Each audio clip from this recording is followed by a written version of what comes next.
Module 3, we are going to learn particular data structures. Those are nothing but stacks and queues. How to use these two data structures along with their working algorithms we are going to discuss in this module 3. So let us start our journey to understand stacks and particular data structures. There are two data structures. One is a stack. Now in stack we have to learn how to represent stack in memory. What are the operations used for stack, that is push and pop. Applications of stack like implementation of stack for recursion, calculating some mathematical terms like factorial. So these applications we have to discuss. Second particular data structure is queue. Now how to represent queue, what is queue, what are the operations like enqueue and dequeue, and applications of queue. So this is outline of module 3.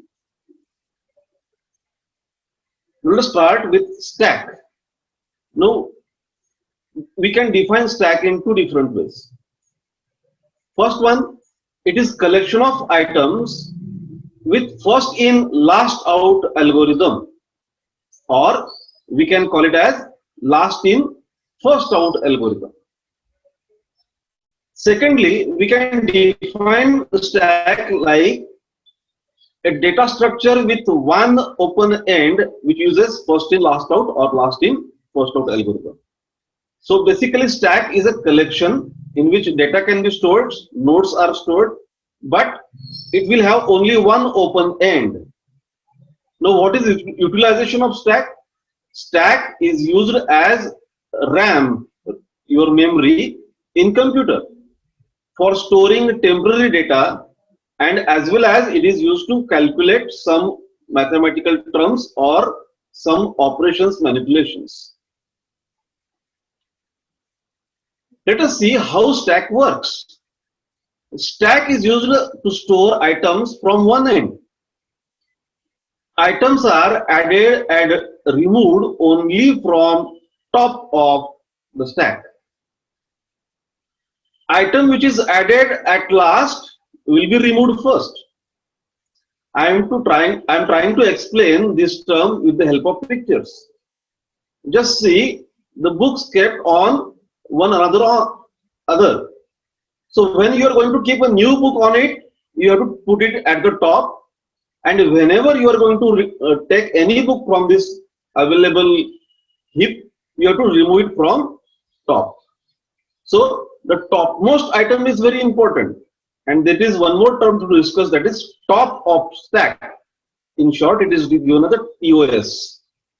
Item at the top of stack is removed first, or recently added item will be at the top of stack. So this is fundamental working of stack. Now actually it works with the help of operations. So there are two basic operations on a stack. First one is push. Now push represents adding a new item in a stack. Recently added or newly added item will be at the top of stack. Now let us look at pictorial representation given on slide. So at the middle there is stack in which only one end is open. This stack is already filled with two items, and the lastly added item, that is item number 2, is at the top of stack. Now we are having one more item, item 3, which is outside the stack, and now we are going to use push function to add this item 3 in stack. So how it actually works? When you are going to call push function, item 3 will be added at the top of stack, and top of stack will be now item 3. This is operation 1. Inserting new item in a stack is known as a push. Let us see second function. It is called as pop. Pop represents removing item from the top of stack. it returns newly removed item. So if you're using pop function, item 3 which is recently added will be popped out.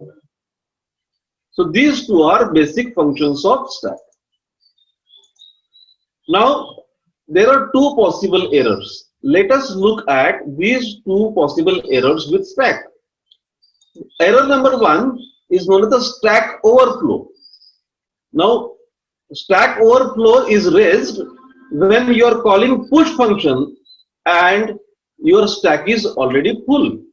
There is no space available to add new item in a stack.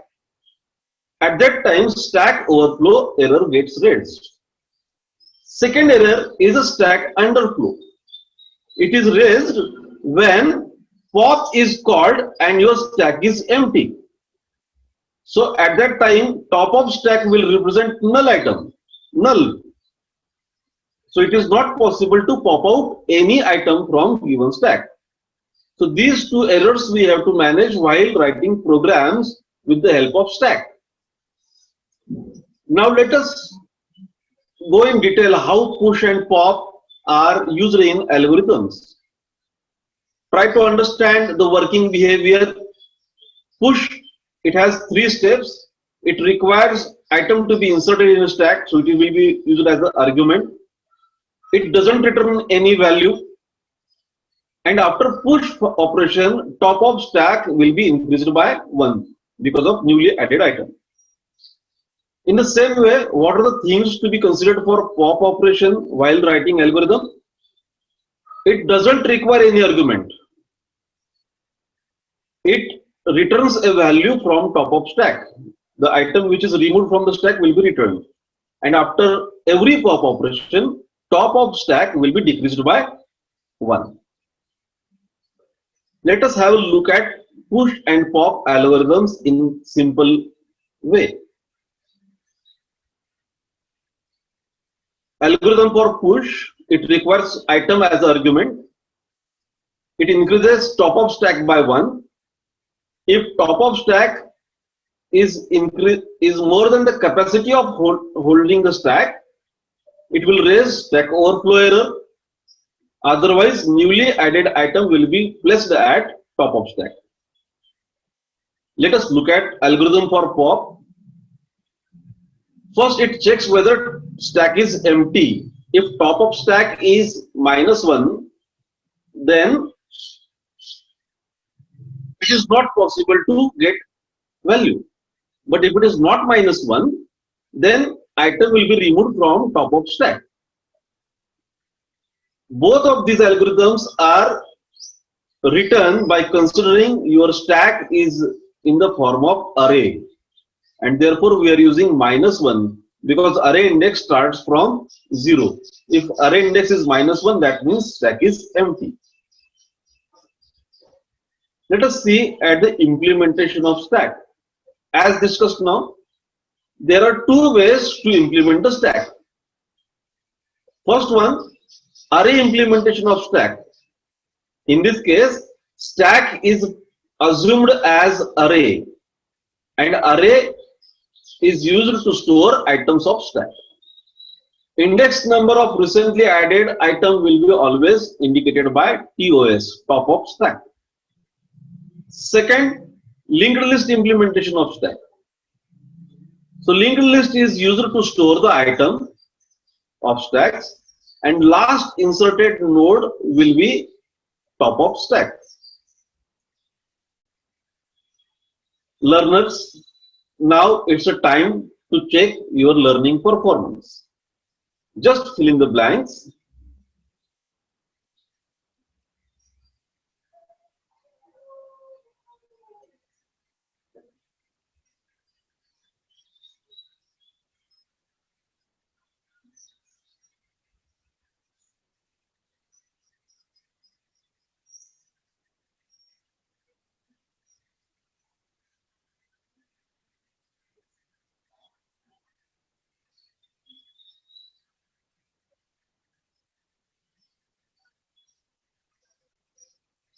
I hope all of you have done it successfully.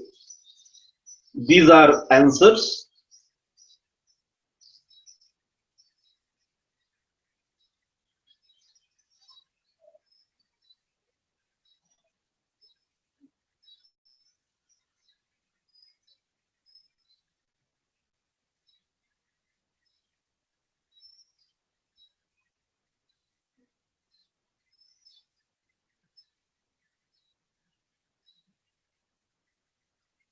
dear learners, you can also use learning resources for deep learning of the concepts. Books and web resources are given here.